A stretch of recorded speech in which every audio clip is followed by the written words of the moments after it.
Doctor వనమాలి 7వ భాగం. ఇంతవరకు ఈ నవలలో చాలా తెలుసుకున్నాం. జ్యోతిష్యం గురించి, వైద్యశాస్త్రం గురించి, ఇంకా గ్రహాల గురించి, గ్రహాలు తిరగడం వలన ఎవరెవరికి ఎలా ఉంటుంది అనేది కూడా చాలా చక్కగా వివరించారు. ఇక వనమాలి మేనమామ వలన తెలుసుకుంటాడు. సీత తొందరలోనే చనిపోతుంది.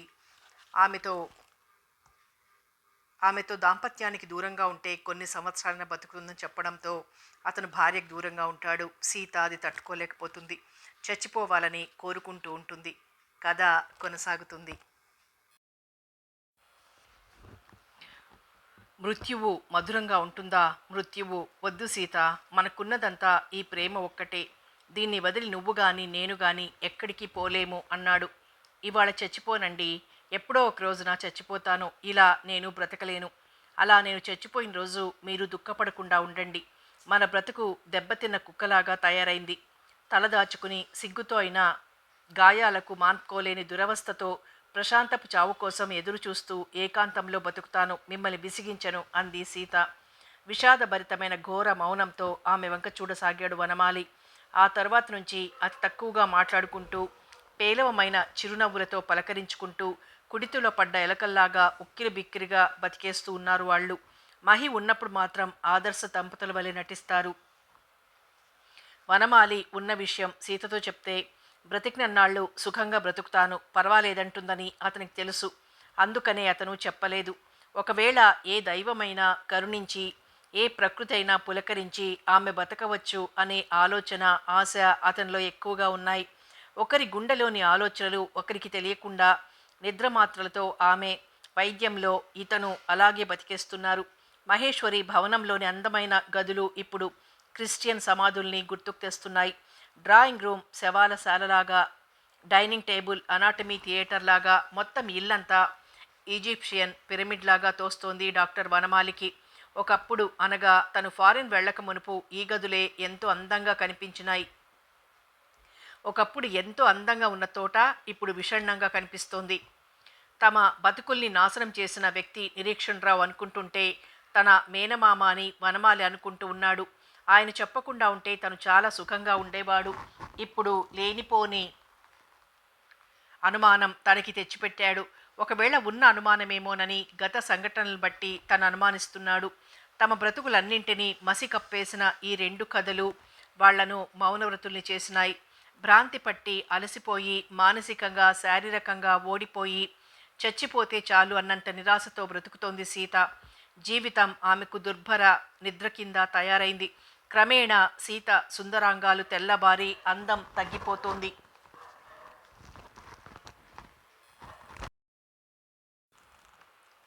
జనవరి మొదటి వారంలో చాలా కాలం తర్వాత డాక్టర్ వనమాలి ఒక నిర్ణయానికి వచ్చాడు. వనమాలికి భార్య మీద చెప్పరానంత ప్రేమ, పైగా తనకెన్నడూ సరిగ్గా అనుభూతికి రాని దాంపత్య సౌఖ్యాలు అతడిని మత్తుమందులాగా మరో దారికి లాగుతున్నాయి. ఈ బాధ పడలేక భగవద్గీత చదవటం ప్రారంభించాడతడు. కానీ అందులో కూడా కర్మణ్యే వాధికారస్తే మాఫలేషు కదాచన అన్న వాక్యం చదివి, అవును, ఎవరి డ్యూటీ వాడు చేస్తే ఫలితం భగవంతుడిస్తాడు, అనవసర ఆలోచనలు నిష్ప్రయోజనం అనే స్థితికి వచ్చాడు వనమాలి. ఆ దంపతుల బాధలకు తోడు మహేశ్వరి అప్పుడు సంక్రాంతి సెలవులకు వచ్చింది. సీత ఎదురుగుండా మహిని ముద్దు పెట్టుకున్నా ఆమె సహించలేకపోయేది. మహి లేకుండా చూసి, ఈ పిల్ల నా పిల్ల కాదు, మీ పిల్ల కాదు, ఈ పిల్లను నేను ఘోరంగా ద్వేషిస్తున్నానని చెప్పేసింది కూడా. మహి తన పసితనపు సంతోషాన్ని, సరదాన్ని తల్లి యొక్క ఈ స్థితిలో పోగొట్టుకుంది. ముసలమ్మలాగా విచారంగా ఏదో సోఫాలో కూర్చుండిపోతుంది. తెలివిగలదైన మహేశ్వరి తన తల్లిదండ్రుల మధ్య ఏదో గొడవ ఉందని గ్రహించగలిగింది. మహేశ్వరిలో పొంగి ఉబుకుతున్న చక్కదనాలు సీతకు చిరాకు కలిగిస్తున్నాయని గ్రహించి మహేశ్వరిని అల్లరి చేయొద్దని మెల్లగా మందలించేవాడు. దాంతో పిరికిదై, భయస్థురాలై, భయంతో కుచించుకుపోయి మెల్లిగా నడవసాగింది. కానీ మహేశ్వరి సోఫాలో మోకాళ్లకు రెండు చేతులు పెనవైచి ఊగుతూ తల్లి వంకకు చూస్తూ ఉండేది. తల్లి ఎందుకంత కోపంగా ఉందో తెలుసుకోవాలని దీర్ఘంగా పరిశీలించేది. ఆ సమయంలో ఆమెను చూస్తే సీతకు నిరీక్షణరావే గుర్తుకొచ్చాడు. సీత కొట్టకుండా డాక్టర్ వనమాలి ఎన్నో తడవలు కాపాడాడు. ఈ పిల్ల పెద్ద ముత్తైదువులాగా నా వంక ఎందుకు అలా చూస్తుంది అని అరిచేది సీత. మళ్ళీ మహేశ్వరి నిద్రపోతున్నప్పుడు తూలుతూ వెళ్ళి ముద్దు పెట్టుకుని ఏడుస్తూ ఉండేది. ఈ బాధ పడలేని వనమాలి ఒకరోజు అంతరాంతరాలలో ఉన్న తమకం ఆపుకోలేక ఆమెను దగ్గరగా తీసుకుని, సీత, నువ్వు నన్ను భరించలేవు అన్నాడు. మీరు భర్త, మీరే నన్ను భరించలేకుండా ఉన్నారు అంది సీత. భరిస్తాను, తప్పకుండా భరిస్తాను. ఫలితం ఏమైనా సరే నిన్ను భరిస్తాను. గ్రహాలు ప్రపంచము తల క్రిందులైనా నిన్ను భరిస్తాను. సర్వనాశనం అవుతుందని తెలిసి నిన్ను భరిస్తాను. భార్యగా భరిస్తాను, డాక్టర్గా భరిస్తాను, జ్యోతిర్వేత్తగా కూడా భరిస్తాను. ఈ బ్రతుక్కన్నా చావే మేలు అంటూ ఆమెను ఆక్రమించుకున్నాడు. సీత ఆనందంతో బాధతో కెవ్వున కేక పెట్టింది. అనంతరం అతను తన ల్యాబొరేటరీలోకి వెళ్ళిపోయాడు. ఒక 4 రోజుల పాటు దంపతులు ఇద్దరు ఒకళ్ళు బాధ్యత నిర్వర్తిస్తే ఇంకొకళ్ళు సుఖపడ్డారు. 5వ రోజు తెల్లవారేసరికి భర్తకు కాఫీ ఇవ్వాలని వంటింట్లోకి వెళ్ళిన సీత, లీకైన గ్యాస్ వాసన కనిపెట్టలేని సీత, అప్పుడే నిద్రమాత్రల నుంచి లేచిన సీత, సంతోషంతో ఉన్న సీత అగ్గిపుల్ల వెలిగించింది. గదంతా ఒక్క తడవ బగ్గుమంది. కేకైనా పెట్టకుండా మత్తులోనే సీత అగ్నిహోత్రుడికి ఆహుతయింది. అంతవరకు చదివిన డైరీని నీల మూసేసి సీత కపాలం వంక చూసి, అక్క, ఇంత బాధ అన్నది. కపాలం నవ్వింది. ఆ వేళ ఆదివారం అవటం చేత డాక్టర్ వనమాలి తీరిగ్గా కూర్చుని పుస్తకం చదువుకుంటున్నాడు. నీల కాఫీ కప్పుతో ప్రవేశించింది. ఆమెలో మునుపటి ఈర్ష్య, అసూయలు, కటుత్వం మచ్చుకైనా కనపట్టం లేదు. డైరీ పూర్తి చేశావా అన్నాడు వనమాలి. చేశాను. జ్యోతిష్ శాస్త్రానికి ఇంత బలం ఉంటుందని నేను అనుకోలేదు. ఆ మాటకొస్తే అసలు నమ్మలేదు. మనకు చాలా తెలియవు నీలా. తెలిసినా అది యాదృచ్ఛికం అని కొట్టేస్తాం గాని నమ్మటానికి సిద్ధంగా ఉండం. ఇది మనిషి తనను తాను మోసగించుకునే పద్ధతుల్లో ఒకటి. నా మటుకు నేను భారతీయ శాస్త్రాలని కొట్టిపడేద్దామని ప్రయత్నించాను. ఎప్పటికప్పుడే అవి నా నెత్తికెక్కి కూర్చుంటున్నాయి. అది మీ పూర్వజన్మ సుకృతం. దేశాన్ని ప్రేమించేవాళ్ళు గొప్పవాళ్ళు అంది నీల భక్తిగా. నీకు తెలుసా నీల, నాకు పూర్వజన్మ లేదు. నేను ఈ జన్మలోనే తయారైన కృషికుణ్ణి. అదేమిటి, భారతదేశంలో పూర్వజన్మల్ని నమ్ముతారు కదా? నమ్ముతారు, ఆ విషయం వేరు. ఆ విషయం నేను అనటం లేదు. నాకు మాత్రం పూర్వజన్మ లేదు. ఇదొక చిత్రకథ. ఆ మాటకొస్తే శివుడికి కృష్ణుడికి కూడా లేదని జ్యోతిష్ శాస్త్రవేత్తలంటారు. పునర్జన్మ ఉన్నదేమో కానీ నాకు పూర్వజన్మ లేదు. ఆ మాటలతో నీలకి డైరీలో ఉన్న మిగతా విషయాలు కూడా జ్ఞాపకం వచ్చినాయి. ఈయన త్వరలో కానీ మళ్ళీ బతుకుతారు. అది కూడా ఆయన చెప్పినట్లు జూనియర్ వనమాలి శరీరంలోనా? ధైర్యస్తురాలైన నీల ఆ సమయం అడుగుదామనుకుంది. కానీ ఇంతలో పాణి, జూనియర్ వనమాలి లోపలికి వచ్చారు. రావడంతో నీల లోపలికి వెళ్ళి వాళ్ళిద్దరికీ కూడా వినయంగా కాఫీ తీసుకొచ్చి ఇచ్చింది. మహేశ్వరి రేపు వస్తుంది పాణి.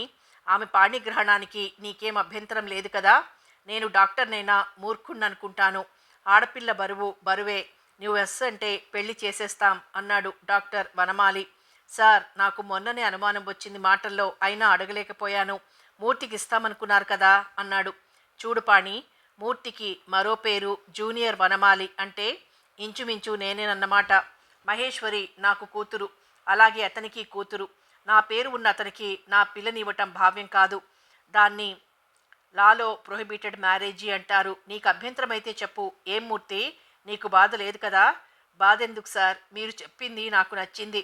నేను వనమాలిని అయితే మహేశ్వరి నాకు కూతురు అవుతుంది. ఒకప్పుడు నేనేదో అనుకున్న మాట నిజమే. అది ప్రేమ కాదు, మీ మీద గౌరవం. ఇప్పుడు పరమ సంతోషంగా ఈ పాణికి మన అమ్మాయినిచ్చి పెళ్లి చేద్దాం. వీడు మహేశ్వరిని అభిమానిస్తున్నాడు. రాస్కెల్ చెప్పటం లేదు కానీ. ఏరా, ఏమంటావు అన్నాడు జూనియర్ వనమాలి అనబడే మూర్తి.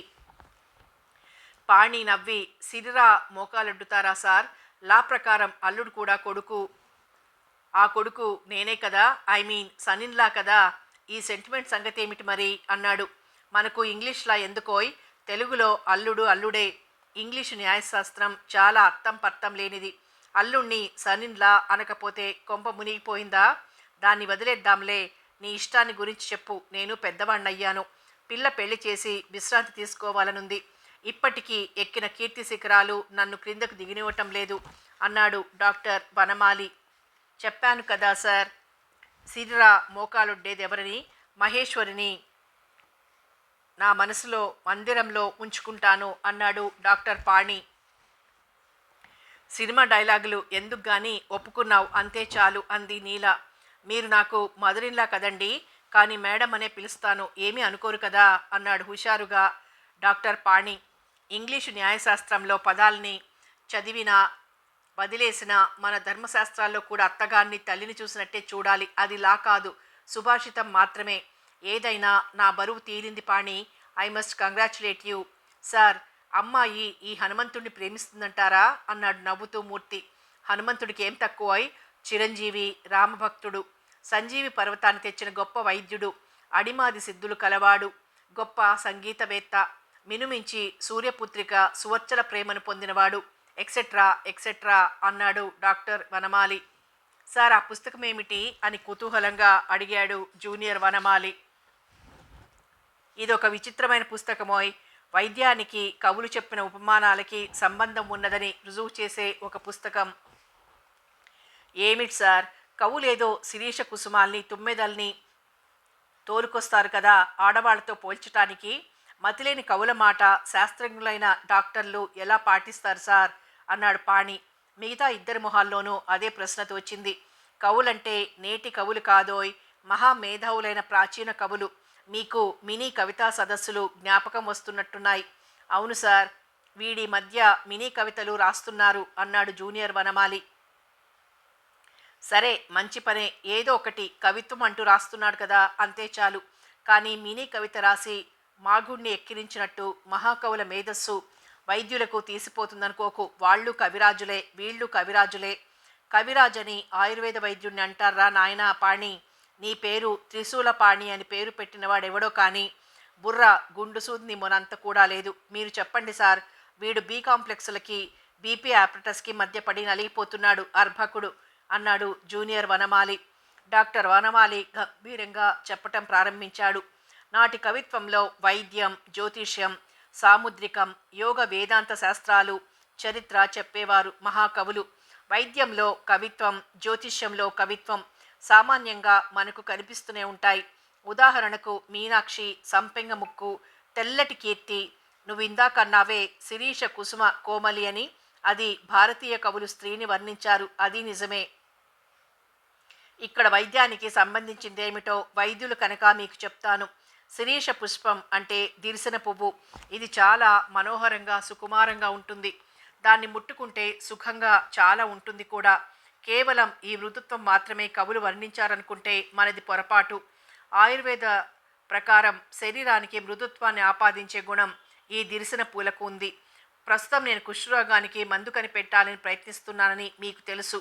భారతీయ వైద్యశాస్త్రం ఆధారంగా కుష్ఠును మాన్పే గుణం ఈ దిరిసిన పువ్వుకి ఉంది. కుష్ఠు వల్ల చర్మం బిరుసెక్కుతుంది, అంగాలు వంకర టింకరై ఘోరంగా తయారవుతాయి. ఈ ఘోరాన్ని నయం చేసి శరీరానికి చక్కదనం కలిగించే దిరిసిన పువ్వు ఒక్క కుష్ఠుకే కాదు, సర్వ చర్మ రోగాలకి ఔషధమే. పూలతో స్త్రీలను పోల్చటం కవిత్వం, పైత్యం ఎన్నటికీ కాదు. ఆ పూలని ఏ ఏ పూలతో స్త్రీల అంగాలను పోలుస్తారో ఆయా అంగాలకు ఆ పూలే వైద్యం. ఒక చిన్న విషయం నువ్వే అన్నావు మీనాక్షి అని, అంటే చేప వంటి కన్నులు కలది అని అర్థం. అదట్టా ఉంచి మన బెంగాలీ డాక్టర్ భావన కళ్ళు ఎంత అందంగా ఉంటాయో మనకందరికీ తెలిసిన విషయమే. దానికి కారణం బెంగాలీ వాళ్ళు చేపల్ని తెగ తినటం. మన ఇంగ్లీష్ వైద్యంలో కూడా క్యాడ్లివర్ ఆయిల్, షార్క్ పెరాల్ మొదలైన చేప నూనెల్లో విటమిన్ ఏ, డీలు ఉన్నాయని, అవి కంటికి మేలు చేస్తాయి అని ఉన్నది. కంటి రోగాన్ని పోగొట్టడానికి చేపలు పనికొస్తాయి. కళ్లకు ఒక తళుకు కలిగిస్తాయి చేపలు, చేప నూనెలు. ఇక్కడ మళ్ళీ కాసేపు జ్యోతిష్యానికి వద్దాం. నేత్ర రోగాలు ఏమైనా వస్తే శుక్రుడు ఎక్కడున్నాడా అని మన వాళ్ళు చూస్తారు. నేత్ర స్థానాధిపతి శుక్రుడితో కలిసి షష్ఠ, అష్టమ, ద్వాదశి స్థానాలలో ఉంటే జాతకుడు కళ్ళజబ్బు పొందుతాడు.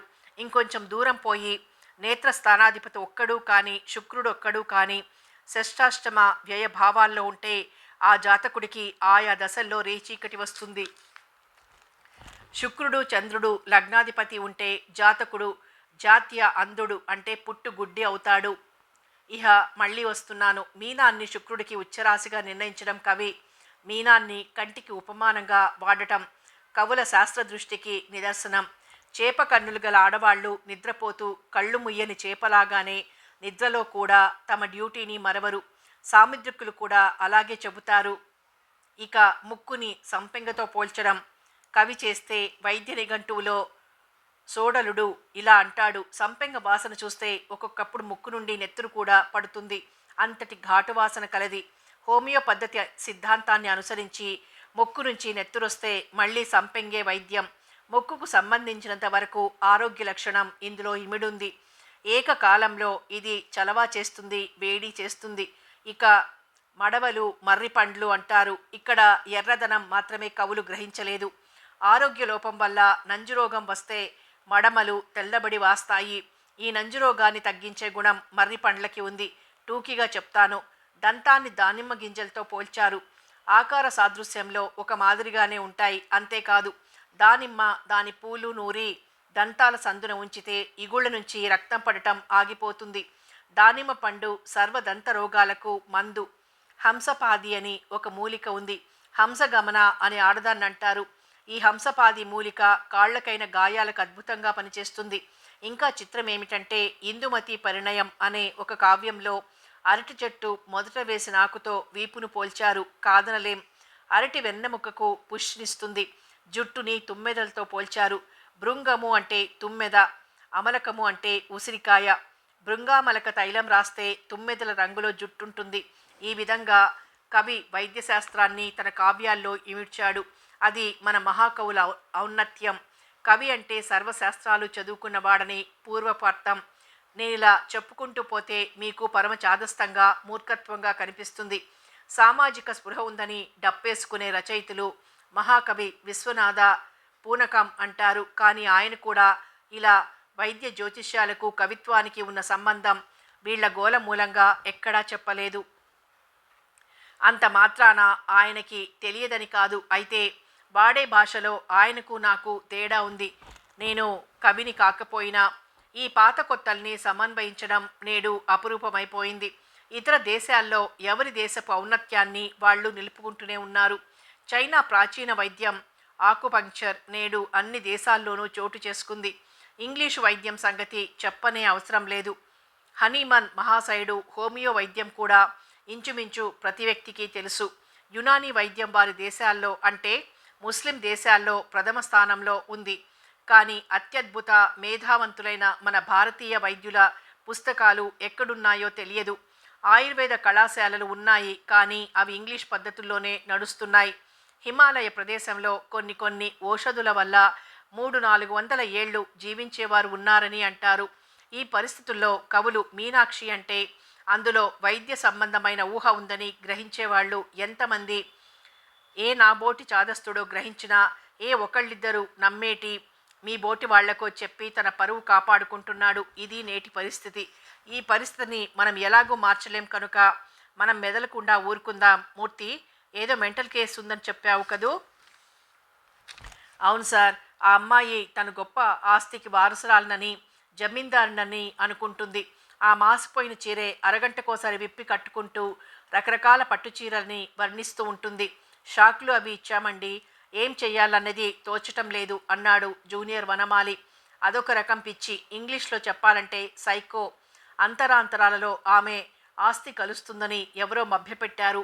హిప్నటైజ్ చేస్తే నిజం చెప్తుంది అంటూ లేచి వెళ్ళిపోయాడు వనమాలి.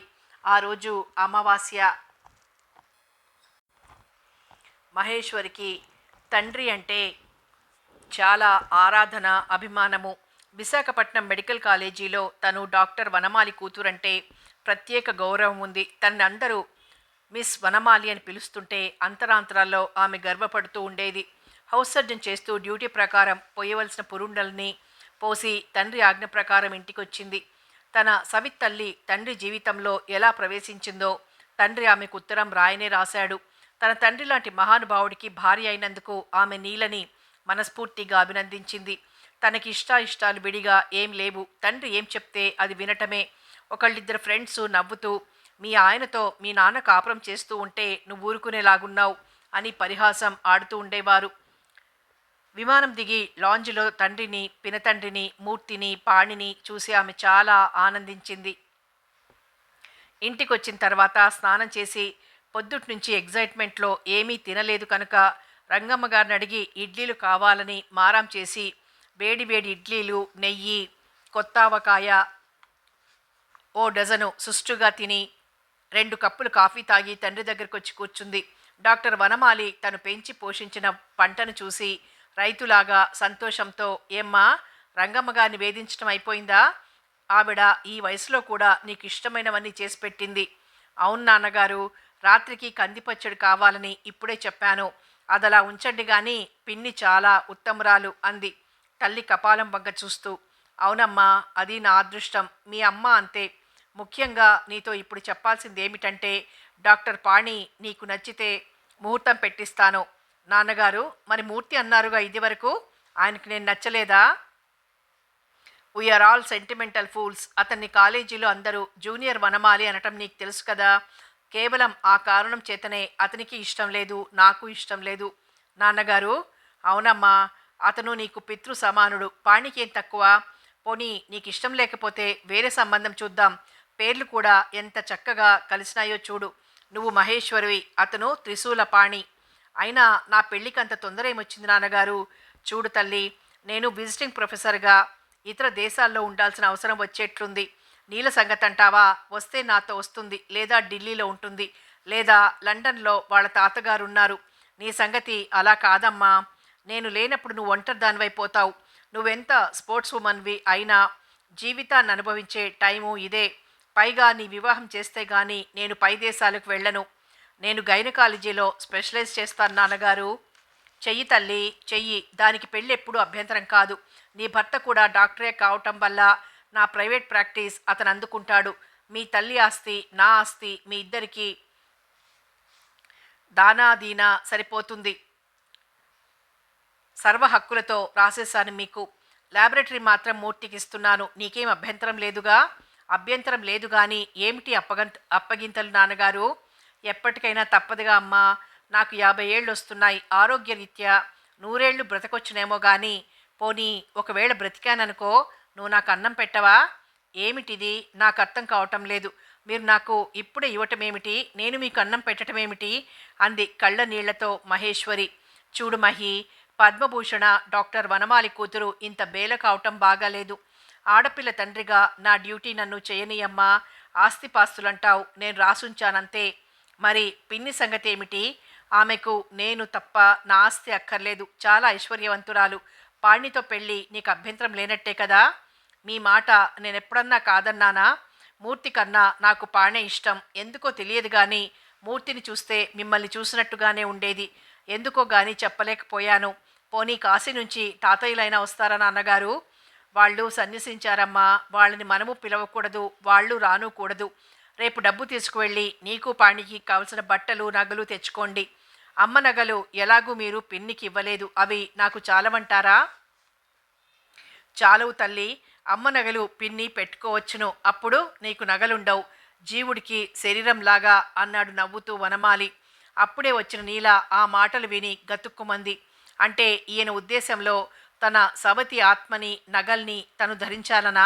అయినా తనకున్న నగలే చాలా ఎక్కువ. నాకు ఆ నగలు అక్కర్లేదండి, మహేశ్వర్కి ఇవ్వండి. నా ఇన్ఫ్లుయెన్స్ వల్ల నా కూతురు, నా భార్య కూడా నగలు వద్దనటం బాగానే ఉంది కానీ ఉన్న నగల్ని ఏం చేసుకోవాలి? నా మాట వినేటట్టయితే ల్యాబొరేటరీతో పాటు మూర్తికి ఇవ్వండి. పరిశోధనకి పనికొస్తాయి. అయినా నేను డాక్టర్ని కదా, చేతికి గాజులు వేసుకునే ప్రాప్తం కూడా లేదని మీకు తెలుసు. కిటికీలో నుంచి పెద్ద గాలి వచ్చి సీత కపాలాన్ని కిందకు తోసింది. ఆ కపాలం దొల్లుకుంటూ డాక్టర్ వనమాలి పాదాల దగ్గరికి వచ్చి పిలిచింది. ఆయన ఆప్యాయంగా ఆ కపాలాన్ని తీసి ఒళ్ళో పెట్టుకుని సంభాషణ సాగించడం ప్రారంభించాడు. లేదమ్మా, మీ అమ్మ నగలు పిన్నికి వద్దు, మూర్తికి వద్దు. నీకిష్టం లేకపోతే ఏ బ్యాంక్లోనన్నా దాచుకొని నీ పిల్లలకి ఇచ్చుకో. బహుశా నీ కడుపున సీత పుట్టొచ్చు. సీతే పెట్టుకుంటుంది ఆ నగలన్నీ. ఈ విషయంలో ఇక నువ్వేం మాట్లాడొద్దు కానీ నీకిష్టమైన నగలు, చీరలు తెచ్చుకో. ఒక విషయం ఏమిటంటే, ఈ ఇంటి సేవకులు రంగమ్మ, డ్రైవర్ గోపాలం, తోటమాలి లాంటి వాళ్ళని నువ్వు జాగ్రత్తగా చూసుకుంటే చాలు. ఇంత డబ్బుందని నువ్వెంత మాత్రం ప్రాక్టీస్ మానేయకూడదు. డాక్టర్ ఎప్పుడు మానవ సేవలో తన జీవితం గడపాలి. ఇది తండ్రిగా, డాక్టర్ వనమాలిగా నేను నీకు ఇచ్చే సందేశం. ఏమిటి నాన్నగారు, మీరు అదోలాగా మాట్లాడుతున్నారు అన్నది మహేశ్వరి ఏడవటానికి సిద్ధపడుతూ. ఏం లేదమ్మా, విజిటింగ్ ప్రొఫెసర్గా పరాయి దేశాల్లో ఎన్నాళ్ళు ఉండాల్సి వస్తుందో తెలియక మాట్లాడే మాటలివి. భారతీయ వైద్య, జ్యోతిష్య, తత్వశాస్త్రాలు మూడింటి మీద నేను మాట్లాడాల్సి ఉంటుంది. అందుకని ముందు జాగ్రత్త కోసం చెప్తున్న మాటలు అన్నాడు డాక్టర్. నాన్నగారు, మీరేమనుకోకుండా ఉంటే ఒక్క మాట చెప్పమ్మా. భయం దేనికి? నేనేమనుకోను. అమ్మ మీద మీకు ఎంత ప్రేమ ఉన్నా ఆమె కపాలాన్ని ఈ విధంగా అస్తమానం అభిమానించటం నాకు నచ్చలేదు. మీరేమీ అనుకోవద్దు. నేను డాక్టర్నే. నాకు కపాలాలు, అస్థిపంజరాలు, అనాటమీ థియేటర్లు, మార్చురీలు అన్ని పరిచయం ఉన్నాయి. అయినా మీ ఈ చర్య నాకెందుకో ఎలాగో ఉంది నాన్నగారు. లేదులే అమ్మా, నా ఈ చర్య నా శిష్యులకు తప్ప మిగతా వాళ్ళకి నచ్చదు. ఇక నుంచి మీ అమ్మ నాతో పాటు అన్ని చోట్లకి వస్తుంది. అంటే నాతో సహగమనం చేస్తుందన్నమాట. ఆ మాటకి నీలా ఉలిక్కి పడింది. టైం తెలియదు కానీ అసలు ఖచ్చితం అన్న సంగతి డైరీ చూసి తెలుసుకుంది. మహేశ్వరికి మాత్రం ఏమీ తెలియనందువల్ల మధ్య మధ్య కంగారు పడ్డా సర్దుకుంటోంది. ఇంతలో డాక్టర్ పాణి, డాక్టర్ మూర్తి లోపలికొచ్చారు. రావయ్యా అల్లుడు రా. రేపు నువ్వు మహి వెళ్ళి మీకు కావలసినవి తెచ్చుకోండి. కట్నం కాదు, నా తృప్తి కోసం. మీ ఇద్దరు ప్రాక్టీస్ చేయకపోయినా ఏ లోటు ఉండదు, కానీ ప్రాక్టీస్ చేయమని నా అభ్యర్థన. ఏ డాక్టరు ప్రాక్టీస్ చేయకుండా ఉండటం దేశద్రోహం, మానవత్వానికి ద్రోహమే. మీరు మాట్లాడుకుంటూ ఉండండి, నేను మూర్తికి ల్యాబొరేటరీ చూపించొస్తాను. పదమూర్తి అన్నాడు డాక్టర్ వనమాలి లేచి నిలబడుతూ. మూర్తి ఆయన్ని అనుసరించాడు. ఆ ల్యాబొరేటరీ అధునాతన వైద్య పరిశోధనకు అనుగుణంగా ఉంది. డాక్టర్ వనమాలి ఆర్గానిక్ కెమిస్ట్రీలో కూడా సిద్ధహస్తుడు. ఈ ల్యాబొరేటరీ సహాయంతో ఆయన అనేక విషయాలు కనుక్కున్నాడు. జెనెటిక్స్ దగ్గర నుంచి టెస్ట్ ట్యూబ్ బేబీ వరకు, కుష్టు నుంచి క్యాన్సర్ వరకు ఆయన పరిశోధిస్తూనే ఉంటాడు. ఇంచుమించు ఆ పరిశోధనశాల ప్రాచీన పండితుడు అల్బరూని రాసినట్లు నాగార్జునుడు రజత స్వర్ణశాలలాగా ఉన్నది. అక్కడ ఉన్న ప్రతి వస్తువుతోనూ డాక్టర్ మూర్తికి పరిచయం ఉంది. అందుకని అతనేమీ ఆశ్చర్యపడలేదు. పైగా తనకు చూపిస్తానని తీసుకురావటమేమో అతనికి అర్థం కాలేదు. ఆ ల్యాబొరేటరీని అతను కొన్ని వందల తడవలు చూశాడు కనుక. పోతే తనతో డాక్టర్ వనమాలి మాట్లాడటానికి తీసుకొచ్చాడని అతను గ్రహించాడు. అక్కడున్న కుర్చీల్లో ఆ ఇద్దరు కూర్చున్నారు. 2 నిమిషాలు అయినాక మూర్తి ఉండబట్టలేక, ఏమిటి సార్ అన్నాడు. నువ్వు యువకుడివి, ఉత్సాహవంతుడివి, డాక్టర్వి. ఇప్పుడు నీకు ప్రత్యేకంగా ఆత్మల్ని గురించి చెప్తాను. శరీరం నశించిన ఆత్మ మిగిలి ఉంటుందని ఇప్పుడు సర్వులు అంగీకరిస్తున్నారు. పూర్వం ఒక్క భారతీయులే ఈ విషయం చెప్పి కార్ల్ మార్క్స్ సిద్ధాంతాల ప్రచారంలోకి వచ్చాక నవ్వుల పాలయ్యారని నీకు తెలుసు. ఎవరైనా తన జీవిత చరిత్ర రాసుకోదలిస్తే దానికి ఆత్మకథ అంటారు కానీ శరీరపు కథ అని ఎన్నడూ అనరు. భారతీయుల నిత్య జీవితంలో ఫిలాసఫీ ఉంది. ముందుగా ఒక్క మాట చెప్పని, మన వాళ్ళ అస్థికల్ని గంగలో ఎందుకు కలుపుతారో తెలుసా? ఆ చనిపోయిన వాళ్ల తాలూకు ఏ శక్తి మిగలకుండాను. అది ఒక సైన్సు. ముఖ్యంగా ఆత్మ శిరోస్థిని అనగా కపాలాన్ని అంటిపెట్టుకుని ఉంటుందని నమ్మితే సీత కపాలాన్ని నేనెందుకు దాచానో నీకు అర్థమవుతుంది. మేం చాలా ఆత్మీయులం. ఏమిటి సార్ ఇదంతా? ఏమిటో చెప్తున్నారు? ఏం లేదు వనమాలి. మీరు కూడా వనమాలి అని పిలుస్తున్నారా సార్? అవును, నువ్వు ఆ పేరును సార్థకం చేసుకుని నా అంతటి వాడివి కావాలి. ఈ ల్యాబొరేటరీ ఖరీదు దాదాపు 7-8 లక్షలు ఉండొచ్చును. ఇది మాత్రం నా తదనంతరం నీకే రాశాను. ఈ ఆత్మకథ నిజమైతే నా ఆత్మ నీలో ప్రవేశిస్తుంది. సార్, డాక్టర్వి, పైగా నా శిష్యుడివి, ఆ విధంగా కంగారు పడకూడదు. ప్రముఖ నవల రచయిత చార్లెస్ డికెన్స్ పూర్తి చేయకుండా వదిలిన ద మిస్టరీ ఆఫ్ ఎడ్విన్ డ్రూడ్ అనే గ్రంథం యొక్క చివరి ప్రకరణం ఆయన మరణానంతరం ఆయన ఆత్మ ఒక అమెరికన్ మెకానిక్లో ప్రవేశించి పూర్తి చేసిందని నీకు ఇదివరకు చెప్పాను. అలాగే ప్రముఖ ఫ్రెంచి లూనటిక్ రైటరు ఆస్కార్ వైల్డ్ లూనటిక్గానే చనిపోయాడంటారు. అంతకు మునుపు ఆయన పూర్తి చేస్తున్న గ్రంథం హ్యాస్టర్ హ్యావర్ స్మిత్ అనే ఇంగ్లీషు సైకిక్ చేత్తో ఆయన ఆత్మ రాసిందట. ఆస్కార్ వైల్డ్ తన ఫ్రెండ్స్ అందరినీ అందులో వారి వారి అలవాట్లతో రాశాడట. ఈ స్మిత్ అనే స్త్రీ సైకిక్ అని చెప్పాను కదూ. ఇంచుమించు ఆస్కార్ వైల్డ్ కూడా సైకిక్ లూనటెక్. ఆ శైలి, దస్తూరి, ఆఖరికి సంతకం కూడా చనిపోయిన ఆస్కార్ వైల్డ్వే అని అంటారు. ఆస్కార్ వైల్డ్ బెర్నార్డ్ షాన్ గురించి రాశాడట. అంటే ఇంచుమించు భవిష్యత్తులో మహారచయితను గురించి ఊహించగలిగాడన్నమాట. ఇలా రకరకాల ఉపమానాలున్నాయి కనుక పరకాయలో ప్రవేశించటం, ఆత్మావహం అబద్ధాలు కావు. ఒకప్పుడు బ్రతికి ఉన్న మనిషే తన యాస్ట్రిక్ బాడీని విడదీసి కొన్ని పనులు చేయించటం అక్కల్డ్ సైన్సెస్లో ఉంది. మన పురాణ కథల్లో దేవుడు ప్రత్యక్షమయ్యాడంటే ఎవరిదో మహనీయుడు ఆస్ట్రల్ బాడీ ప్రత్యక్షమై పనిచేసి పెట్టిందని మనం అనుకోవచ్చును. బ్రతికి ఉన్న మనిషి ఆస్ట్రల్ బాడీ వెంటనే తిరిగి స్వశరీరంలోకి వెడుతుంది. చనిపోయిన అనంతరం శరీరం లేని ఆత్మ ఏ పని చెయ్యలేదు కనుక శరీరరహితమైన ఆత్మలకి ఎంత మాత్రం భయపడనవసరం లేదు. అవి ఉంటే ఉండవచ్చును కానీ మనిషిని ఏమీ చెయ్యలేవు. పోతే ఏదన్నా మహత్ కార్యం తలపెట్టి మధ్యలో చనిపోయిన వారు ఆ కార్యం పూర్తి చేయడానికి తనకు సరిపడిన శరీరాన్ని వెతుక్కొని పూర్తి చేస్తున్న విషయం ప్రపంచ మేధావులందరూ ఈనాడు నమ్ముతున్నారు. భారతీయులు ఏనాడో నమ్మారు. ఇలాంటి వాటిని మహాత్మలు అంటారు. ఇంకొక ఉపమానం చెప్తాను. భారత యుద్ధానంతరం గుడ్లగూబల్ని చూసి ఇన్స్పిరేషన్ తెచ్చుకున్న అశ్వత్థామ ఉప పాండవుల్ని చంపడంతో ఆగక బ్రహ్మశిరో నామకాస్త్రాన్ని పాండవుల మీదికి ప్రయోగించాడు. మహాత్ముడైన కృష్ణుడు పాండవుల్ని రక్షించి ఆ అస్త్రానికి ఆహారంగా పాండవ పత్ముల గర్భపిండాలన్నింటినీ ముక్కలు చెయ్యనిచ్చాడు. ఇది భారతదేశంలో కొన్ని వేల సంవత్సరాల నాటి కథ. మొన్న అనగా హిట్లర్ వల్ల హిరోషిమా నాగసాకీల మీద అమెరికన్లు వేసిన ఆటం బాంబు అక్కడి ఆడవాళ్ల గర్భస్రావాలకి కారణం అవటమే కాకుండా ఆ తరువాత 15 సంవత్సరాల వరకు ఆయా స్త్రీ పురుషులు తమ తమ స్త్రీతత్వ పురుషత్వాలను పోగొట్టుకుని గొడ్డుమోతులైరానని నీకు తెలుసు. సార్, నాకు గాబరాగా ఉంది. నువ్వు డాక్టర్ వనమాలివి, నీకు గాబరా దేనికి? జ్యోతిష్ శాస్త్ర ప్రకారం లేదా జ్యోతిర్వేద ప్రకారం ఏడాది లోపల నా శరీరం బహుశా నశించిపోవచ్చును. అప్పుడు నా ఆత్మకి నీ శరీరం ఆశ్రయం ఇవ్వాలి. ఇస్తానని నాకు ప్రామిస్ చెయ్యి. ఎందుకంటే మానవ జాతిని పట్టి పీడిస్తున్న కొన్ని మహారోగాలకి మందు కనుక్కోవాలి. ఏమిటి సార్, మీకేదన్నా అయితే నేను బతుకుతానా అన్నాడు ఏడుపు స్వరంతో మూర్తి. జూనియర్ వనమాలి, నువ్వు బతికి తీరాలి. నీ ద్వారా నేను బతుకుతాను. ఇది ఒక మహత్తర కార్యసాధన కోసమే కానీ క్షుద్రం కోసం కాదు. నేను నీలో జీవించాలి. నా ఆత్మకి నువ్వు ఆశ్రయం ఇస్తానని నువ్వు నా చేతిలో చెయ్యి వెయ్యగలవా? నిన్ను నేను అర్థిస్తున్నాను. ఆ మాటకి బిగ్గరగా ఏడుస్తూ వనమాలి కుడి చేతిని తన 2 చేతులతోనూ పట్టుకుని గుండెలు కానించుకొని ఆయన ఒళ్ళో వాలిపోయినాడు జూనియర్ వనమాలి. చచ, ఇదేమిటి ఆడపిల్లలాగా? ఆడపిల్ల మహే నయమనిపించిందే.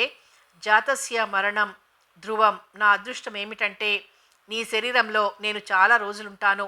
ఇంకొక చిన్న వాగ్దానం నీ నుంచి కోరుతున్నాను. నువ్వు వివాహం చేసుకుంటే నీలనే చేసుకో. ఇంకొక ఆడపిల్లని నువ్వు చేసుకోరాదు. దానికి కారణం మరేం లేదు. శరీరం నీది కానీ ఆత్మ నాది. శరీరం యవ్వనవంతమైన ఆత్మ వార్ధక్యం గల నేను చిన్న పిల్లలను స్పృశించలేను. ఇది కొంచెం కఠోరమైన వాగ్దానమే కావచ్చును, కానీ నేను నీలో ప్రవేశించాక ఇది నీకు చాలా తేలికవుతుంది. Don't worry my boy, don't worry. I'm always with you. ఈ ఘోరం ఎప్పుడు జరుగుతుంది సార్ అన్నాడు జూనియర్ వనమాలి ఏడుస్తూనే. ఈ సంవత్సరంలో లెక్క కట్టలేదు, ఇంకా కట్టే తీరిక కూడా లేదు. ఇది ఘోరమని ఎందుకు అనుకుంటున్నావు? ఇది నీకు నాకు కూడా వరమే.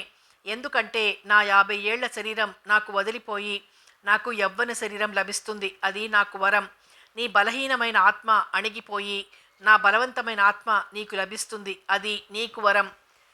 ఆత్మేశ్వరుడైన పరమేశ్వరుడు ఇలా సంకల్పించినప్పుడు మన సైన్సు హేతువాదం ఏమీ పనిచేయవు. ఈ విషయం ఎవ్వరికీ తెలియనివ్వకు. నీ జీవితంలో ఎవరికీ చెప్పకు. చెప్పినా నమ్మరు. ఎందుకంటే ఒక గొప్ప ఇంగ్లీష్ వైద్యుడు మూర్ఖుడయ్యాడని నిన్ను ఎక్కిరిస్తారు. నేను నాకు తెలిసిన శాస్త్రాలన్నీ నీకు పాణికి సమానంగా చెప్పాను గనక పాణి ఒక్కడు గ్రహించగలడేమో. గ్రహించినా నువ్వు చెప్పొద్దు. ఈ ల్యాబొరేటరీ నీది లేదా నీలో ఉండబోయే నాది. నీలో కూడా అంతే. ఈ రెండే మనిద్దరికీ సంబంధించిన విషయాలు. మిగతా ఆస్తి అంతా మహీకి పాణికి రాసేశాను. ఈ సంవత్సరంలో నేను విజిటింగ్ ప్రొఫెసర్గా ఇతర దేశాలకు వెళ్తున్నానని చెప్పాను కదూ. బహుశా ఆ ప్రయాణాల్లో ఎప్పుడో నా శరీరం నశించి ఆత్మని ఆశ్రయం కోరవచ్చును. నేను నీకు కనిపిస్తాను. వెంటనే నువ్వు స్లీపింగ్ డోస్ తీసుకో. అప్పుడు 2 ఆత్మలు ఒక వనమాలి అన్నాడు నవ్వుతూ డాక్టర్ వనమాలి. మహేశ్వరి పెళ్ళి వేద విహితంగా సంపూర్ణమైన సాంప్రదాయంతో డాక్టర్ వనమాలి నీళ్లతో పీటల మీద కూర్చుని పాణికి సాలంకృత కన్యాదానం చేశాడు. డాక్టర్ గారి ఏకపుత్రిక వివాహం అనగానే రచయితలు, డాక్టర్లు, సినిమా నటీనటులు, మంత్రులు, ఎమ్మెల్యేలు, అకాడమీ సభ్యులు, యూనివర్సిటీ ప్రొఫెసర్లు అందరూ ఆనందంగా వచ్చారు. ఇంతమంది జనంలో ఆనందం లేని వాళ్ళు ఇద్దరే ఇద్దరు. ఒకడు జూనియర్ వనమాలి, రెండవ వ్యక్తి డాక్టర్ ఆనందమూర్తి. ఆ సైకియాట్రిస్ట్ డాక్టర్ తన చిత్రదర్పణాన్ని తీసుకువచ్చి దాంట్లో నుంచి అందరి మొహాలు చూడటం ప్రారంభించాడు సరదాకి. ఆనందంగా కన్యాదార పోస్తున్న వనమాలి చుట్టూ నల్లటి వలయం కనిపించింది. దాంతో వనమాలికి ఏదో అవుతుందని తెలుసుకున్న ఆనందమూర్తి ఇక ఆనందంగా ఉండలేకపోయాడు. కొంతమంది డాక్టరు చాలా మూర్ఖంగా పెళ్లి చేస్తున్నాడు అని ఆక్షేపించిన వారు ఉన్నారు. కొంతమంది ఈ పెళ్లి అందం తెలుగు మాటల ఫూలిష్నెస్లో ఉండదని అనుకునేవాళ్లు ఉన్నారు. కన్యావరణాలు చదువుతూ ఉండగా వనమాలి కళ్ళంబడి కొద్దిగా నీళ్లు తిరిగినాయి. నీల ఈ విధమైన సాంప్రదాయిక వివాహం చూడ్డం ఇదే మొదలు. అందుకని ఆమెకు ప్రతిదీ ఆశ్చర్యంగానే ఉంది.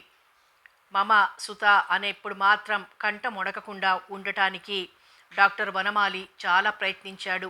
సంస్కృత పండితుడైన డాక్టర్ వనమాలి ఆ పెళ్లి మంత్రాల్లో ఉండే గంభీరార్థానికి చాలా సంతోషించాడు. మహేశ్వరి ఆనందం, ఆవేశం ఆ వేళ పట్టరాకుండా ఉంది. పంచ అలవాట్లేని పాణికి డాక్టర్ గారు స్వయంగా పంచకట్టారు. అలా కడుతూ, నా చిన్నతనంలో పంచకట్టిన వాడే మగవాడని, పంచకట్టు ఉత్సవం అని క్షత్రియుల్లో చేస్తూ ఉండేవాళ్ళు. బ్రాహ్మణుల్లో ఈ పంచకట్టుకోవటం చిన్నతనంలోనే ఉపనయనంలో అలవాటవుతుంది. ఇది మన జాతీయ వస్త్రధారణ. ఇది చేతకాకపోతే ఎట్టాగోయ్ అన్నాడు నవ్వుతూ. గురువుగారే మావగారి అయినా సమాధానం చెప్పటానికి భయమే పాణికి. మెడికల్ కాలేజీ స్టూడెంట్స్ అందరూ మూర్తి మొహం ఏడ్చినట్టు ఉండటానికి కారణం మహేశ్వరిని ఇవ్వకపోవటమే అని తేల్చేసుకుని దేవదాస్ వంక ప్రేక్షకులకు చూసినట్లు జాలిగా చూడసాగారు. పాణి అదృష్టానికి కొందరు అసూయపడ్డారు కూడా.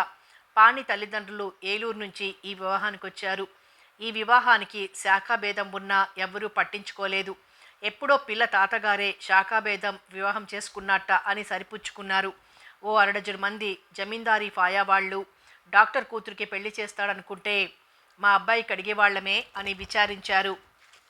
విశాలమైన పరమేశ్వరి ఆవరణలో చక్కని వివాహ వేదిక మీద వివాహం పూర్తి అయింది.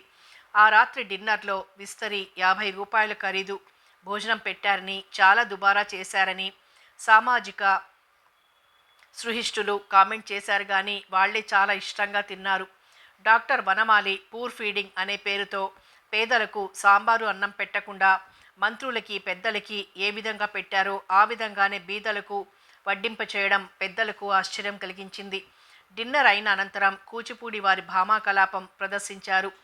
ఈ వివాహ సందర్భంగా ఉస్మానియా యూనివర్సిటీకి సైన్స్ అవార్డు, ఆంధ్ర యూనివర్సిటీకి literary award, medical award, Tirupati Venkateswara యూనివర్సిటీకి ఫిలాసఫీ అవార్డు, ఈ అన్ని యూనివర్సిటీలలోనూ ప్రతి దానికి 3 సంస్కృత విద్యార్థులకు ఉపకార వేతనం, విజయవాడ నోరి రామశాస్త్రి ఆయుర్వేద కళాశాలకు విరాళం, కాశీ విశ్వవిద్యాలయానికి ఖగోళ శాస్త్ర విరాళం, విజయనగర సంగీత కళాశాలకు 2 విద్వాంసుల ప్రతి సంవత్సర సన్మానం, కూచిపూడి సిద్ధేంద్ర కళాక్షేత్రమునకు భూరి విరాళంగా తన స్వార్జితాన్నించి డాక్టర్ వనమాలి ఇచ్చాడని పత్రికలు ఆయన్ని ఆకాశానికి ఎత్తేశాయి.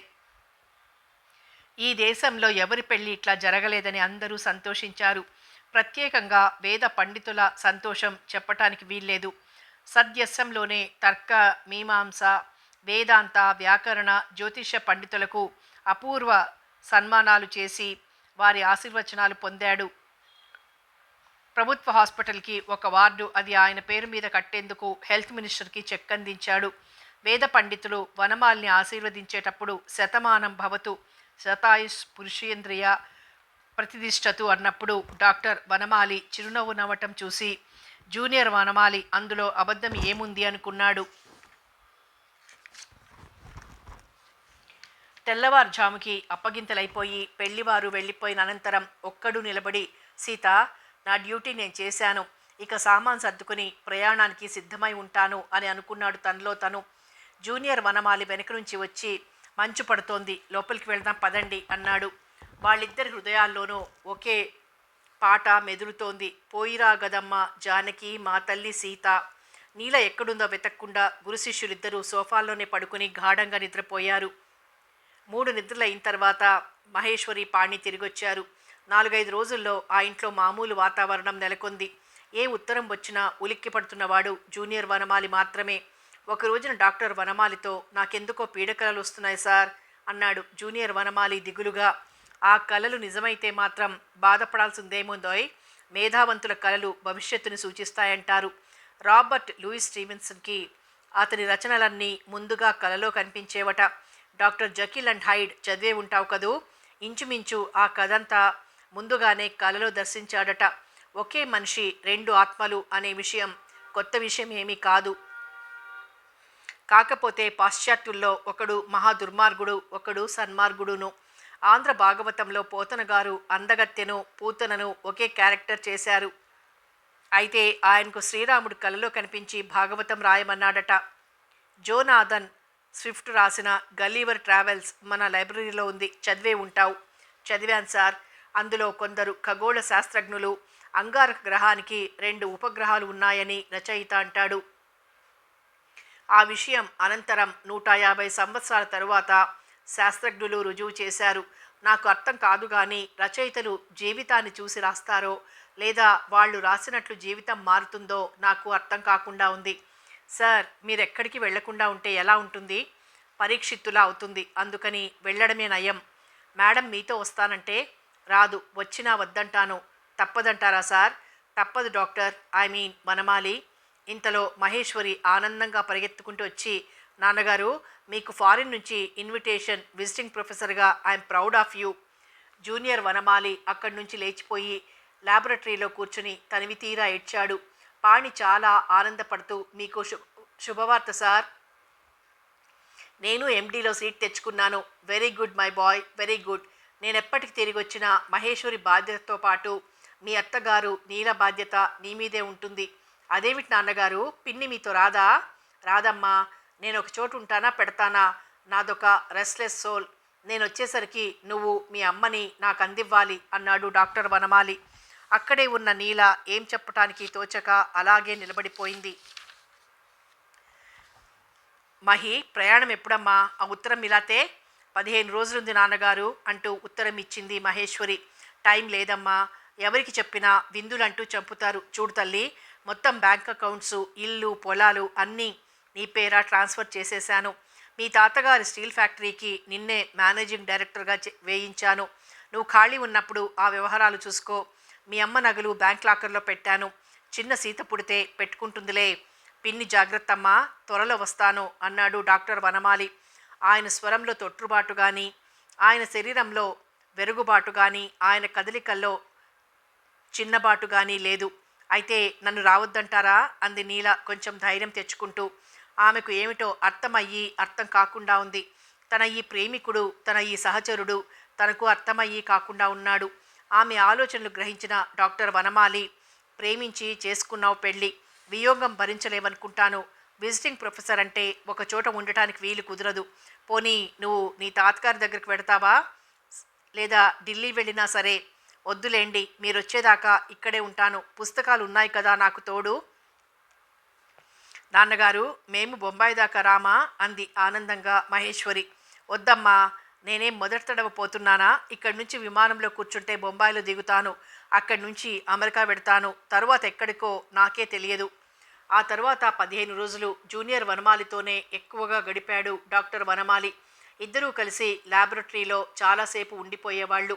ఇక రేపు ప్రయాణం అనగా ప్రతి పత్రిక డాక్టర్ వనమాలి ఫోటోలతో, పద్మభూషణ డాక్టర్ వనమాలి విదేశీయానం అని ఒక పత్రిక, వివేకానంద అరవిందుల తర్వాత భారతీయ తత్వశాస్త్రం మీద విదేశాల్లో ఉపన్యసించే డాక్టర్ వనమాలి అని ఇంకో పత్రిక, భారతీయ శాస్త్రజ్ఞుల్లోనే కలికితురాయి డాక్టర్ వనమాలి విదేశాల్లో విజిటింగ్ ప్రొఫెసర్గా అని వేశాయి. ఒక వీక్లీ ఆయన ముఖచిత్రం ప్రకటించి సంక్షిప్తంగా ఆయన జీవిత చరిత్ర ప్రచురించి ఆంధ్రులకు అఖండ గర్వకారణం డాక్టర్ వనమాలి అని ముగించింది. వెళ్లే రోజున బేగంపేట విమానాశ్రయం మిత్రులతో, పరిచయస్తులతో, శిష్యులతో, భార్యతో, కూతురు అల్లుడితో, ఆఖరికి శత్రువులతో సహా ఆయన్ని పరివేష్టించారు. ఇంతమందిలో దిగాలుగా ఉన్నది జూనియర్ వనమాలి మాత్రమే. చివరికి ఇక పట్టలేక, సార్ నేను వస్తానని ఏడ్చేశాడు ఆయన కాళ్ల మీద పడి. బీ బ్రేవ్ మై బాయ్, నేనే వస్తాను నీ దగ్గరికి అని లేవదీసి కళ్ళ నీళ్లు తుడిచి అందరూ తనకు వేసిన పూలహారాలు జూనియర్ వనమాలికి తనే వేసి నవ్వుతూ, ఇక నుంచి జూనియర్ వనమాలిని డాక్టర్ వనమాలి అని పిలవండి. జూనియర్ తీసేయండి అని అందరికీ కరచాలనం చేసి వనమాలిని మరో తడవ కావులించుకొని చకచకా విమానం దగ్గరికి నడిచాడు డాక్టర్ వనమాలి. విమానం ఎగిరి కనబడకుండా పోయే వరకు అందరూ అక్కడే నుంచున్నారు. అప్పుడిక వనమాలి దుఃఖాన్ని ఎవరూ ఆపలేకపోయారు. 2 రోజులు ల్యాబొరేటరీలోంచి బయటికి రాకుండా ఏడుస్తూనే ఉన్నాడు జూనియర్ వనమాలి. ఆ రాత్రి ఏడ్చి ఏడ్చి అలాగే సొమ్మసిల్లి నిద్రపోయాడు. నిద్రలోనే ఒక కల వచ్చినట్లయింది. తను ప్రొఫెసర్ పొగమంచు రూపంలో తన పక్కన నిలబడి, చూడు మూర్తి, చూడు వనమాలి, నేను నీలో ప్రవేశించటానికి వచ్చాను, కంగారు పడకు. ఇదివరకు చెప్పిన ప్రకారం జాతకం నిజమై విమానం కూలిపోయింది. అది కూలిపోక మునుపే నేను ప్రాణాయామంలో ప్రాణం వదిలాను. ఆల్స్ పర్వతాల్లో విమానం కూలిన తర్వాత నా శరీరం మాట అటుంచి విమానం కూడా ముక్కలు ముక్కలై మంచులో కూరుకుపోయింది. నాతో పాటు ప్రయాణిస్తున్న అణుశాస్త్రజ్ఞుడు శ్రీ హెచ్డి బాబా మృతి చెందారు. ఆ శాస్త్రజ్ఞుడి ప్రాణం విశ్వశక్తిలో విలీనమైపోయింది. నేను మాత్రం ఈ కుష్ఠరోగానికి, క్యాన్సర్కి మందులు కనిపెట్టే బాధ్యత నా మీద ఉంది కనుక తిరిగొచ్చాను.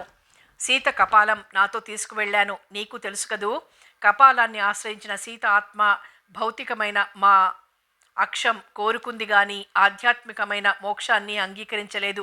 బహుశా ఆమె మహేశ్వరి కడుపులో ఈపాటికే ప్రవేశించి ఉండవచ్చు. నువ్వు స్లీపింగ్ డోస్ తీసుకొని రిలాక్స్ అయితే నేను నీ అనుజ్ఞ మీద నీలో ప్రవేశిస్తాను. ఆ మాటలకి కళ్ళు మూసుకునే జేబులో ఉన్న స్లీపింగ్ పిల్స్ మింగాడు జూనియర్ వనమాలి. డాక్టర్ వనమాలి చూస్తుండగానే ఆ పొగమంచు మెల్లిమెల్లిగా తనలో ప్రవేశించినట్లయింది. తనలో నుంచి ఎవరో థ్యాంక్స్ మై బాయ్, థ్యాంక్స్ అన్నట్లు వినిపించింది. కానీ ఇంతలో నిద్రమాత్రల మహిమ వల్ల గాఢంగా నిద్రపట్టింది. తెల్లవారిన తర్వాత 7:30 గంటలకు మహేశ్వరి, పాణి ఏడుస్తూ ల్యాబొరేటరీలోకి పరిగెత్తుకొచ్చారు, పేపర్ చేతిలో పుచ్చుకొని. డాక్టర్ వనమాలి లేచి కూర్చుని, ఏమైంది అన్నాడు. తల్లి అనే శబ్దం తనలో నుంచి రాకుండా జాగ్రత్త పడుతూ. నాన్నగారు పోయారు అని తలకొట్టుకుని ఏడవసాగింది మహేశ్వరి. పాణి ఆమెను ఓదార్చలేకుండా ఉన్నాడు. వనమాలి ఆమె చేతిలో నుంచి పత్రిక తీసుకుని చదివాడు. భారతదేశాన్ని నుంచి బయలుదేరిన 747 బోయింగ్ విమానం ఆల్స్ పర్వతాల్లో కూలిపోయింది. అందులో ప్రముఖ వైద్య శాస్త్రజ్ఞుడు డాక్టర్ వనమాలి, ప్రముఖ ఆటమిక్ శాస్త్రజ్ఞుడు డాక్టర్ హెచ్డి బాబా మరణించారని తెలియజేయడానికి విచారిస్తున్నాం. ఇంకా మిగతా వారి వివరాలు త్వరలో ప్రచురిస్తాం. భారతదేశానికి ఈ 2 శాస్త్రజ్ఞులు చేసిన సేవ ఎనలేనిది. వారి ఆత్మలకు శాంతి కలగాలని భగవంతుని ప్రార్థిస్తున్నాం అని ఉంది. డాక్టర్ వనమాలి శూన్యంలోకి చూస్తూ అలాగే ఉండిపోయినాడు. అతను ఎప్పుడైతే నిశ్శబ్దంగా ఉండిపోయాడో అప్పుడు మహేశ్వరి, పాణి చాలా ఆశ్చర్యపడ్డారు. అతన్ని పట్టుకోవటం అసంభవమని వాళ్ళిద్దరూ నిర్ణయించుకున్నందువల్ల అతని ఈ మౌనం ఆశ్చర్యాన్ని కలిగించింది. పాణి, మేడం ఎక్కడుంది అన్నాడు డాక్టర్ వనమాలి. ఏడవరా నాయనా, నువ్వు ఏడవకపోతే నువ్వు చచ్చిపోతావు. మేడం సంగతి తర్వాత ఆలోచిద్దాం అన్నాడు పాణి వనమాలిని కుదిపేస్తూ. ఎందుకు ఏడవటం? నా నెత్తికి ప్రొఫెసర్ పోయారు కదట్రా, ఇది నీకు పెద్ద షాక్ కదా. విమానాశ్రయంలో అంత ఏడ్చిన వాడివి ఇప్పుడు ఇలా గడ్డకట్టుకుపోయావంటే నాకేమిటో భయంగా ఉందిరా. అప్పుడు ఏడ్చాను, ప్రొఫెసర్ పోతారని తెలుసు గనక. పోయినాక ఏడవనవసరం లేదు అని లోపలికి పోయాడు డాక్టర్ జూనియర్ వనమాలి. పాణి ఆశ్చర్యంగా భార్య వంక చూస్తూ, వీడు మాట్లాడే భాష నీకేమైనా అర్థమవుతుందా? పోవటానికి ముందు ఏడుస్తాడట, పోయిన తర్వాత ఏడవడట, ఇదేం గొడవ అన్నాడు. అప్పటికే మహేశ్వరి ముఖం అదో రకంగా ఉంది. దుఃఖం మానేసి వనమాలి వంక చిత్రంగా చూస్తోంది. ఆమె పసితనం నుంచి తన తండ్రి మాట, తన తండ్రి నడక, తన తండ్రి తల ఎగరేయటం, ఇంగ్లీష్ వాళ్ళలాగా భుజాలు ఎగరేయడం, ఏ కొంచెం అవకాశం వచ్చినా భారతీయ శాస్త్రాన్ని గురించి మాట్లాడటం వగైరా అలవాట్లని తను ఎరుగును. ఆమె కనుబొమ్మలు ముడిచి తీక్షణంగా వనమాలి నడక వంక చూస్తూ వెనకే నడవసాగింది. తన చిన్నతనంలో విశాఖపట్నంలో ఉన్నప్పుడు తన తండ్రి ఇలాగే నడిచేవాడు. విమానాశ్రయంలో తన తండ్రి ఇక నుంచి డాక్టర్ వనమాలి ఇతడే, జూనియర్ తీసేయండి అనటం గుర్తుకొచ్చి తన తండ్రి మహా ఆత్మ ఇతనిలో ఒదిగిందా అనే అనుమానం వచ్చింది. పాణి ఏదో మాట్లాడబోయినాడు. భర్త నోరు మూసి మహేశ్వరి వనమాలిని అనుసరించసాగింది. అతను నీల స్తబ్దురాలై కూర్చున్న చోటుకు వెళ్ళి, నీలా మేడం అన్నాడు. అప్పుడు మహానదికి వరద వచ్చినట్లు వెక్కి వెక్కి ఏడవసాగింది నీల. ఆమెను వనమాలి ఓదార్చడం చూసి మహేశ్వరి, పాణులు మరింత ఆశ్చర్యపోయినారు. ఎందుకంటే అది ఒక భర్త భార్యను ఓదారుస్తున్నట్లుంది. అయితే పాశ్చాత్య సాంప్రదాయాల్లో పుట్టి పెరిగిన నీలకు ఇది తప్పని గాని, అతను ఏదో మారిపోయాడని గాని అనిపించలేదు. చాలా సహజంగా అతని నుంచి ఓదార్పు అందుకుంటోంది. 2-3 నిమిషాల తర్వాత హఠాత్తుగా ఆమె వనమాలి వంక చూసి, "నువ్వు బతకవనుకున్నాను" అంది. "కానీ నేను బ్రతికే ఉన్నాను." ఆ సమాధానానికి నీల కూడా ఏడుపు ఆపేసింది. ఎందుకంటే ఆ కంఠస్వరం వనమాలిది. వాళ్ళు ముగ్గురు అలా చూస్తుండగానే అంతలో రంగమ్మ గారిని పిలిచి కాఫీ చేసుకురమ్మన్నాడు డాక్టర్ వనమాలి. ఆమె కాఫీ తెచ్చిన తర్వాత వాళ్ళ ముగ్గురికి కాఫీ కప్పు అందించి తనొకటి తాగుతూ, "శరీర మాధ్యం ఖలు ధర్మ సాధనం. శరీరం ఉండబట్టే కదా మనం కాఫీ తాగుతున్నాం. సూర్యోదయాన్ని, గాలిని, వెలుతుర్ని అనుభవిస్తున్నాం. అందుకని శరీరాన్ని ప్రతి ఒక్కళ్ళు జాగ్రత్తగా కాపాడుకోవాలి. కానీ అకాలంగా శరీరం రాలిపోతూ ఉంటుంది. దానికి ఎవరేం చేస్తారు?" అన్నాడు. మహేశ్వరికి మతిపోయినంత పనైంది. ఇలాంటిది సాధ్యమేనని తన తండ్రి చెప్తూ ఉండేవాడు. కానీ తీరా సాధ్యం అయిన తర్వాత ఆమెకు చిత్రంగానే ఉంది. దుఃఖం మాత్రం తగ్గింది. "మీరు మీరు" అంది. ఎవరైతేనేం అన్నాడు. "ఇది సంభవమా?" అంది మహేశ్వరి. "సంభవమేనమ్మా." ఉలిక్కిపడిన పాణిని పట్టించుకోకుండా చెప్పుకుపోతున్నాడు డాక్టర్ వనమాలి. మనిషి శరీరంలో మరొక శరీరం ఉంటుంది. అది భౌతిక శరీరం కంటే పెద్దది. అయితే ఆ పెద్ద శరీరం భౌతిక శరీరంలో ఇమడ్చబడి ఉంటుంది. ఆ శరీరం నుంచి కొంతవరకు తేజస్సు బయటకొస్తూ ఉంటుంది. మనిషి మహా తేజస్వి అవటం మనం వింటూనే ఉంటాం. అర్థం అతనిలో ఈ తేజస్ శరీరం కొంచెం ప్రాముఖ్యత కలదని అర్థం. మన భాషలోనే సర్వ విధాలైన శాస్త్రీయ రహస్యాలు ఉన్నాయి. ఆ తేజస్సు తల దగ్గర హెచ్చుగా ఉంటుంది. రవివర్మ లాంటి చిత్రకారుడు సరస్వతీదేవి చిత్రాన్ని చిత్రించినప్పుడు తల చుట్టూ హాలో అనగా కాంతి వలయం పెట్టడంలో అర్థం ఇదే. పవర్ఫుల్ బ్రెయిన్ చుట్టూ ఈ కాంతి వలయం ఉంటుంది. అదే లక్ష్మీదేవి బొమ్మకు పెట్టాడు. ఈ లోపలి శరీరాన్ని మన వాళ్ళు ప్రాణం అంటారు. రష్యాలో బయోప్లాస్మిక్ బాడీ అని పిలుస్తారు. ఆఖరికి మనకంటే మూర్ఖ సిద్ధాంతాలున్న చైనీయులు కూడా ప్రాణానికి వైటల్ ఫోర్స్ అని ఒప్పుకున్నారు. డాక్టర్లం మాకు అనుభవంలోకి వస్తుంది. యాక్సిడెంట్లో ఎవరిదో చెయ్యో కాలో తీసివేయాల్సిన పరిస్థితిలో కూడా ఆ తీసివేసిన అనంతరం ఈ ప్రాణశక్తి చెయ్యిలాగా ఈ శరీరాన్ని అంటిపెట్టుకునే ఉంటుంది. అనంతరం ఈ ప్రాణశక్తి తిరిగి వెళ్ళిపోతుంది. అది మామూలు కంటికి కనిపించదు. అది వేరే విషయం. రంగమ్మ గారు, ఇంకో కప్పు కాఫీ ఇవ్వండి అన్నాడు. మీ ప్రొఫెసర్ని ఇమిటేట్ చేయడం గొప్పేం కాదు. నీ లిమిట్స్లో నువ్వు ఉంటే మంచిది అంది విసుక్కుని అక్కడి నుంచి వెళ్ళిపోతూ. రంగమ్మ గారు ఏడుస్తూ తెచ్చిన కాఫీని వనమాలి అందుకుని, "ఏడవకండి రంగమ్మ గారు, అందరం పోయేవాళ్లమే" అన్నాడు. ఆమె అక్కడి నుంచి వెళ్ళిపోయింది. మహేశ్వరి ఇందాకటి నుంచి తన తండ్రి మాట్లాడే విధానాన్ని ఇతను శిష్యుడవటం వల్ల అనుకరిస్తున్నాడా అనుకుంది. కానీ విమానాశ్రయంలో ఇతని ఏడుపు చూసి అదెంత మాత్రం సాధ్యం కాదనుకుంది.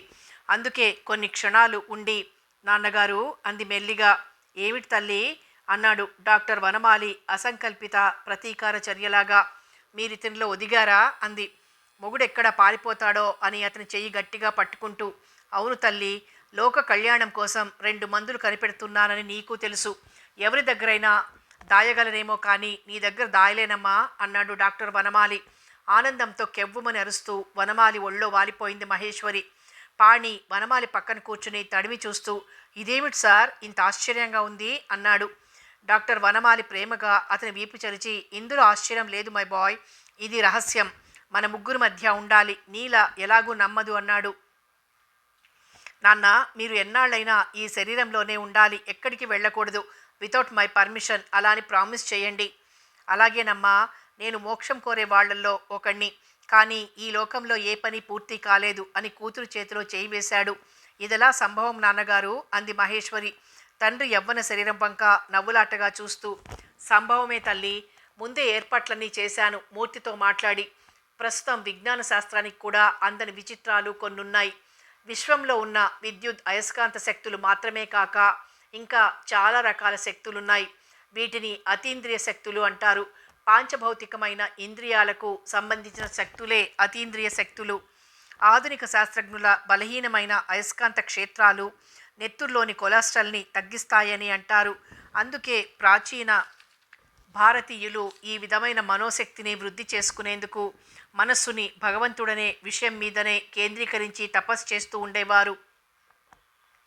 తపస్సే మూఢనమ్మకం అంటే నేను చెప్పేదేమీ లేదు. నోబెల్ బహుమతి గ్రహీత ప్రఖ్యాత జీవశాస్త్రజ్ఞుడు ఎలెక్సిస్ క్యారల్ ఈ విషయం మీద పుస్తకాలు రాశాడు. ఇలాంటి వాటిని మూర్ఖత్వంగా భావించే కమ్యూనిస్టు రష్యా ఏకాగ్రత, తపస్సు మొదలైన అతీంద్రియ విజ్ఞానం మీద ప్రస్తుతం పరిశోధనలు చేస్తోంది. మనిషి దేహం నుంచి ప్రవహించే నవశక్తిని ఒకచోట కూడబెట్టి ఉంచవచ్చునని ఇతర దేశాలు ఇప్పుడిప్పుడే తెలుసుకుంటున్నాయి. కానీ భారతదేశం ఎన్నడో తెలుసుకుంది. శ్రీ శంకరులు ఇలాంటి శక్తిని స్టోర్ చేసే స్థలాల్లోనే పీఠాలను, శక్తి ఆలయాలను నెలకొల్పారు.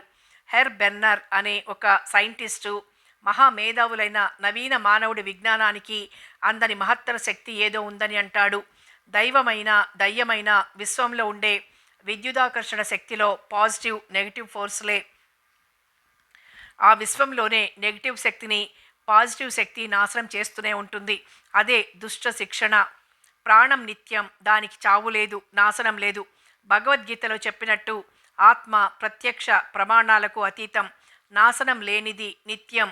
భౌతిక దేహాలన్నీ శిథిలమవుతాయి. ఆత్మబలం ఉన్నవాళ్ళు మరో శరీరాన్ని ఆశ్రయించి వాళ్ళ ఆత్మానుసారంగా మంచి పనులు చేస్తారు, చెడు పనులు చేస్తారు. నెగిటివ్ ఫోర్స్ని కొంతవరకే పాజిటివ్ ఫోర్స్ సహిస్తుంది, ఆ తరువాత అంతం చేస్తుంది. ఇదే మన అవతారాల్లో భగవంతుడు చేసిన పని. ప్రాణశక్తికి ఒక్కొక్క దేశంలో ఒక్కొక్క పేరుంది. కానీ అన్ని దేశాలు ఇవాళ నమ్ముతున్నాయి. ఏనాడో నమ్మిన భారతదేశానికేసి గౌరవంగా చూస్తున్నాయి. పాణి, సైకోకెనెసిస్ గురించి ఇదివరకు చెప్పినట్లున్నాను. ఇప్పుడు అది చాలా బలహీనమైందని తెలుసుకున్నాను. అలాగే భూమి ఆకర్షణ శక్తి కూడా. ఈ ప్రపంచమంతా నీరే నిండి ఉంది. మనిషి దేహంలో కూడా 80 వంతులు నీరే ఉంది. ప్రపంచంలో ఉండే నీరు మార్పు చెందినప్పుడల్లా మానవుడి శరీరంలో దానికి అనుగుణమైన పరిణామం వస్తుంది. అందుకే జల స్వరూపుడైన నారాయణుడు అనేక అవతారాలు ఎత్తాడని భారతీయ పురాణాలు చెప్తున్నాయి. బలవత్తరమైన ఆత్మ తను చెయ్యగా మిగిలిన పని చెయ్యడానికి ఇక్కడికి వచ్చింది. శరీరం జూనియర్ వనమాలిది, ఆత్మ నాది. పాణి, నువ్వు నన్ను అర్థం చేసుకున్నావనుకుంటున్నాను. ప్రస్తుతం నా ఈ శరీరం యవ్వనంలో ఉన్నది. ఆత్మగతమైన పితృప్రేమ వల్ల మహేశ్వరిని ప్రేమగా చూస్తే నువ్వు అర్థం చేసుకోవాలి అన్నాడు డాక్టర్ వనమాలి. ప్రపంచంలో ఇంతకంటే ఆశ్చర్యం ఉండదన్నట్టు మహేశ్వరి, పాణి ఆయన వంక చూస్తూ అలాగే ఉండిపోయారు. అమ్మా, మీ అమ్మ నీ కడుపున పుట్టాలని కోరుకుంది. నా ప్రయత్నంలో లోపముండదు మామగారు అన్నాడు పాణి. ఛీ, నోర్ముయ్యండి. మామగారు అన్న పిలుపు ఎవరన్నా వింటే మనకు పిచ్చెత్తిందనుకుంటారు. నాన్న పరిశోధనలకు విలువ కూడా ఉండదు. ఎవరైనా ఉన్నప్పుడు క్లాస్మేట్ని చూసినట్టే చూడాలి. నాన్నగారు, మీరు అంతే. ఎవరన్నా ఉన్నప్పుడు నన్ను మిసెస్ పాణి అని, ఈయన ఏరా అని, పిన్నిని మేడం అని పిలవండి. మన ఇంట్లో ఏకాంతం ఎక్కువ గనక పెద్ద డిస్టర్బెన్స్ ఉండదు అంది మహేశ్వరి ఆజ్ఞాపిస్తున్నట్లుగా.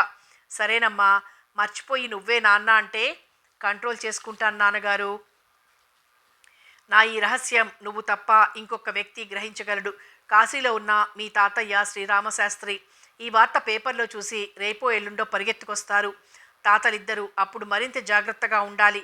వారెంత సన్యాసం పుచ్చుకున్నా ఇప్పుడిక ఆగలేరు.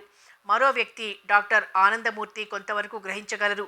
అతను గ్రహించినా పర్వాలేదు. ఇది బయటపడితే భయం ఏమీ లేదు. కానీ పత్రికలలోనూ రేడియోలలోనూ బాధ. ఈ కీర్తి మూర్తికి రావాలి. కథ కొనసాగుతుంది.